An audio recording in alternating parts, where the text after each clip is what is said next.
ಸ್ಮರಣೆ ಜೈ ಜೈ ರಾಮ.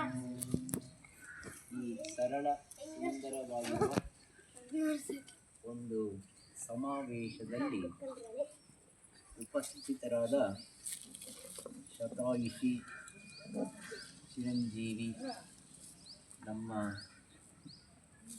ತಿಮ್ಮಕ್ಕನವರು,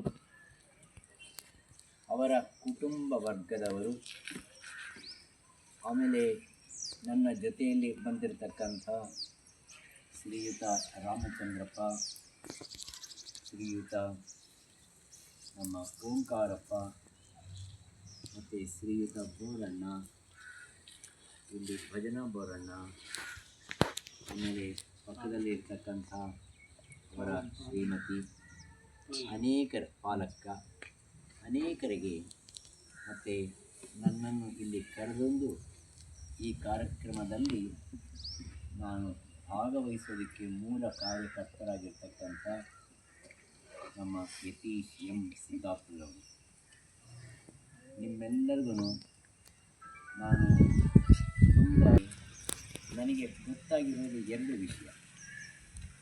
ಒಂದು, ಈ ಸಂಸಾರ ಮೊದಲಿನಿಂದ ತಿಮ್ಮಕ್ಕನ ಕಾಲದಿಂದ ಸುಮಾರು 100 ವರ್ಷಗಳಿಂದ ಸೇವದಲ್ಲಿ ಅವರನ್ನು ತೊಡಗಿಸಿಕೊಂಡಿದ್ದಾರೆ.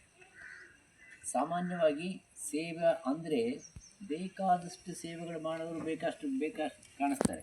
ಅನ್ನ ನೀಡೋದು ಸೇವನೆ, ಬಟ್ಟೆ ಕೊಡೋದು ಸೇವನೆ, ಇನ್ನೂ ಬೇಕಾದಷ್ಟು ಸೇವೆಗಳಿವೆ. ಆದರೆ ತಿಮ್ಮಕ್ಕ ಮಾಡಿರುವ ಸೇವೆ ಎಲ್ಲರೂ ಮಾಡೋಕ್ಕಾಗಲ್ಲ, ಅದು ಸಾಧ್ಯವೇ ಇಲ್ಲ. ಅಷ್ಟೇ ಅಲ್ಲ, ಅವರು ಯಾವ ಜಾತಿ ಯಾವ ಪಂಗಡಕ್ಕೆ ಸಂಬಂಧಪಟ್ಟಿರ್ತಕ್ಕಂಥವ್ರು ಆಗಿದ್ರೂ ಅವರಲ್ಲಿ ಒಂದು ದೈವದತ್ತವಾಗಿರ್ತಕ್ಕಂಥ ನೈಪುಣ್ಯ ಇದೆ.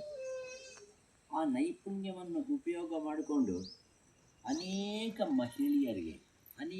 ಮಹಿಳೆಯರಿಗೆ ಸಾವಿರಗಟ್ಟಲೆ ಮಹಿಳೆಯರಿಗೆ ಅವರು ನೋವಿಲ್ಲದೇನೆ ಅವರು ಮಕ್ಕಳಿಗೆ ಜನನವನ್ನು ಕೊಡ್ತಕ್ಕಂಥ ಸಂದರ್ಭದಲ್ಲಿ ಸೇವೆ ಮಾಡಿ, ತಾಯಿಗೂ ಸೇವೆ ಮಾಡಿ, ಮಗುವಿಗೂ ಸೇವೆ ಮಾಡಿ, 3 ದಿವಸ 4 ದಿವಸ 8 ದಿವಸ ಅವರ ಜೊತೆಯಲ್ಲೇ ಇದ್ದು ಅವ್ರನ್ನ ಸಲಹೆ ಮಾಡಿ ಅವರಿಗೆ ಸುಸ್ಥಿತಿಯನ್ನು ಉಂಟು ಮಾಡಿ, ತದನಂತರ ಅವರು ಏನು ಕೊಡ್ತಾರೋ ಅದು ತೊಗೊಂಡು ಬಂದಾಳೆ ಹೊರತು ಇಷ್ಟು ಕೊಡು ಅಷ್ಟು ಕೊಡು ಅನ್ನೋ ಭಾವನೆ ಇಲ್ಲದೇನೆ ಇದು ನಿಸ್ವಾರ್ಥ ಸೇವೆ.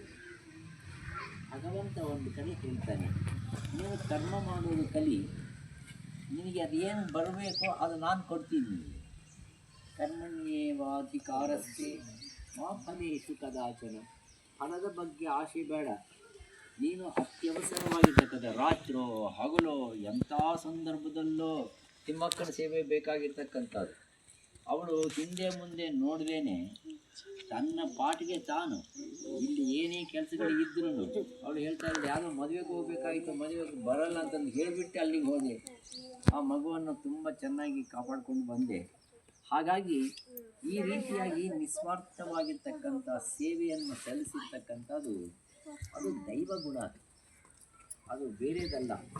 ತಿಮ್ಮಕ್ಕ ಕಾಣಿಸೋದಕ್ಕೆ ಕಪ್ಪಾಗಿರ್ಬೋದು, ಕಾಣಿಸೋದಕ್ಕೆ ಸುಂದರವಾಗಿ ಇಲ್ಲದೇ ಇರ್ಬೋದು, ಆದರೆ ಅವರು ಮಾಡಿರ್ತಕ್ಕಂಥ ಸೇವೆ ಶುದ್ಧವಾಗಿರುವ ಸೇವೆ, ಅತಿ ಉತ್ತಮವಾಗಿರ್ತಕ್ಕಂಥ ಸೇವೆಯನ್ನು ಸೈಲೆಂಟಾಗಿ ಮಾಡಿದ್ದಾರೆ.